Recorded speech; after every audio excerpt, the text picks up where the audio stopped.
I'm very good, thank you very much.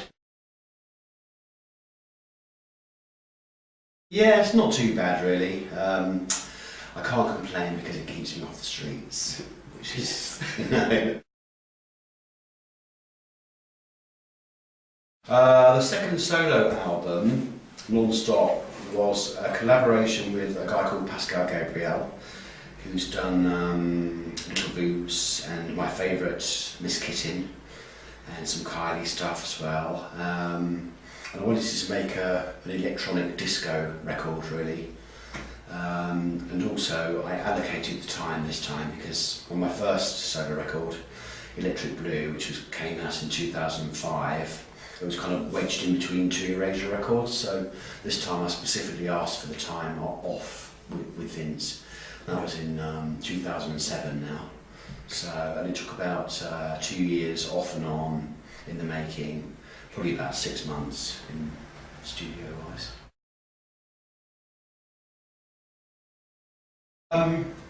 Well, it's sort of the third track released really from the album because one was put out as a taster running out, which is the first track, which I kind of prefer. It's, I think it's a bit more kind of clubby really.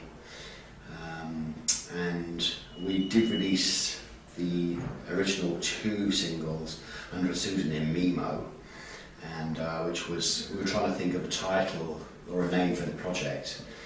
And I have a friend in Mallorca in Spain who lives in Dea, and his father passed away and that's the family name, and he now owns the bar, the local bar where we hang out. And he said, why don't you call it Mimo? So we thought that's really good. Then we did a couple of releases under Mimo, and then there's a DJ called Chris Mimo who contested the name, and EMI had just been in a legal dispute they'd lost, so they didn't want to get into another one, so we reverted the name back to Andy Bell, which I was quite pleased. And you went back to releasing Call on Me.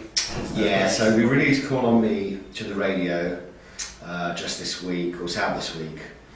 Vince Clarke did a remix for me and Dead Boy did a remix. And really it's kind of another sort of disco tune really, with nod to my friends in New York who I go and see every time I go there. I mean, it was great doing Union Street. I loved doing the acoustic album because I just like that that country intro, that down down down down down, and that disco is my, I think, forte. I think I'm a bit of a frustrated disco diva really. Yeah. You know, and you don't realise how hard they work because they work really hard. And when you go out to a club and you see someone doing a PA and you think, oh, that's really easy. And then when you actually get down to doing it, it's not easy. And also, I just love the art of the remix, and they just lend themselves to be remixed, all those songs. Yeah. And I love electronic music, it's in my blood. Apart from Say What You Want, I really like Touch and Slow Release.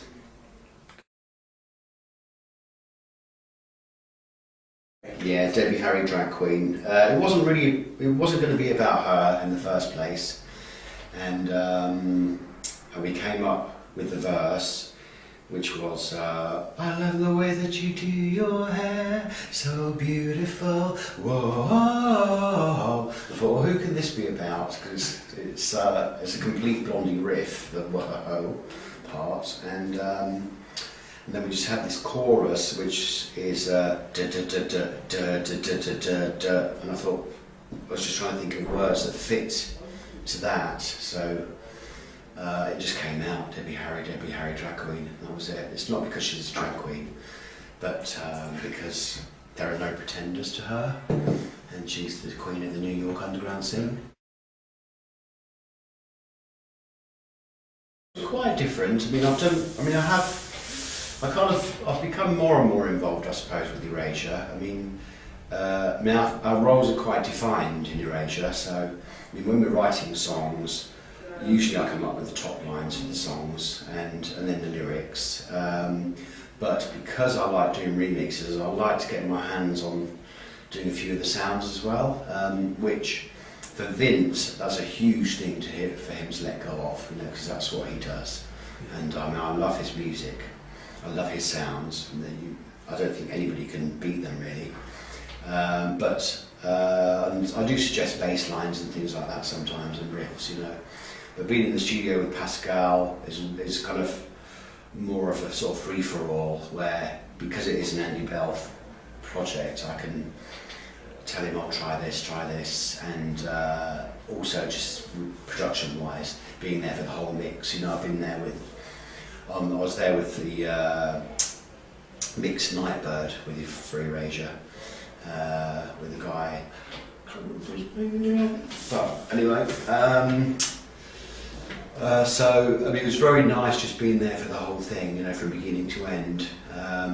And what I'm looking forward to most with the new Erasure album is actually being in the studio with Vince, because we do tend to work separately. So I'm going to go and see him in after July the 4th for a couple of weeks and be in his new studio. Well, obviously Debbie Harry.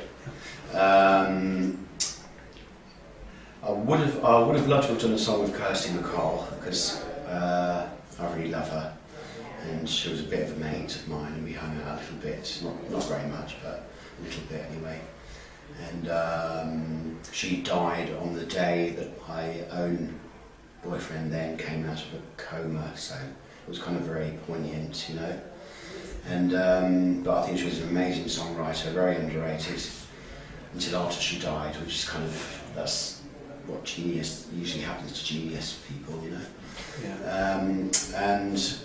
But I mean, I wouldn't mind doing an album of kind of diva collaborations with maybe even Barbra Streisand or Dolly Parton. Just get all the fucking gay ones in there, you know. Yeah, I think mostly because people ask me, you know, and I just think, well, why not? You know, it's good fun. And I think, I mean, to be honest, I don't always look into the whole background of the causes and stuff like that, you know. Even though the Cyndi Lauper thing was for the human rights campaign in America, equal rights for everybody, which I kind of think they're getting closer towards there now.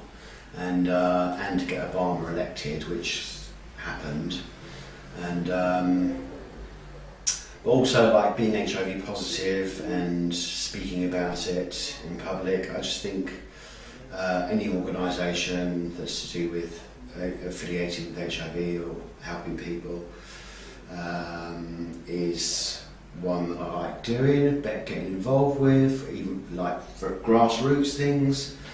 And because my former partner had a stroke, I like doing things for the Stroke Association, and because I know people with learning disabilities. So that's all very personal. So it's all just like anything really, you know, for domestic violence, anything. Yeah.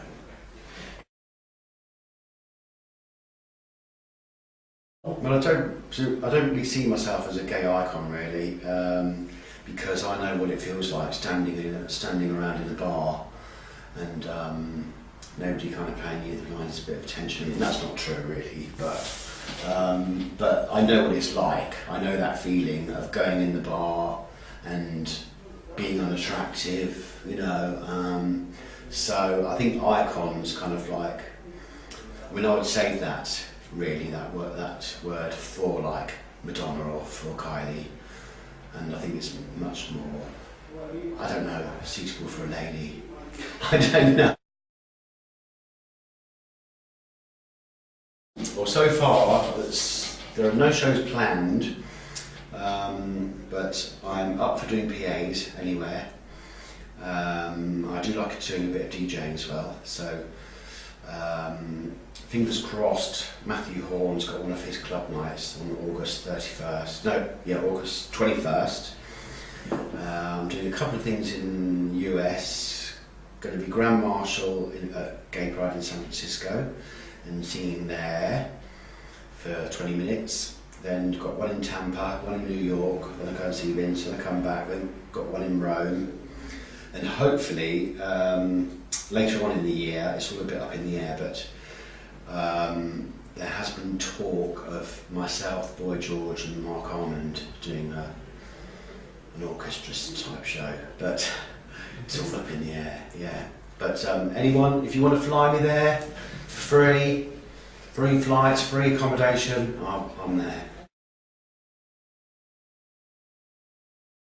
I wouldn't mind being in a film. I mean, I wouldn't mind being a murderer in a film, like a psychotic killer or something that only kills straight people.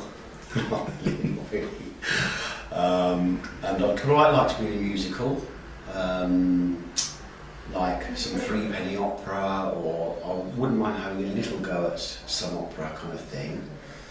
Apart from that, I feel quite happy really. Maybe a bit of pottery. Next for me, I'm going to go and make a pork belly roast tonight, which I'm really looking forward to. I have got a vegetarian risotto that I made yesterday. I'm not a bad cook. Vince is fantastic. He's like 100 times better than me, so that's why I'm looking forward to going and staying with him as well and his family. What's next is we're working on erasure material. We've got loads and loads of ideas, and it's hopefully going to be out in the new year, and we will be doing a tour which is already in my mind, some ideas for the show, and I wouldn't mind doing an erasure musical as well, but not like hits. I don't like those kind of hits type shows, so it would be like something deep and meaningful.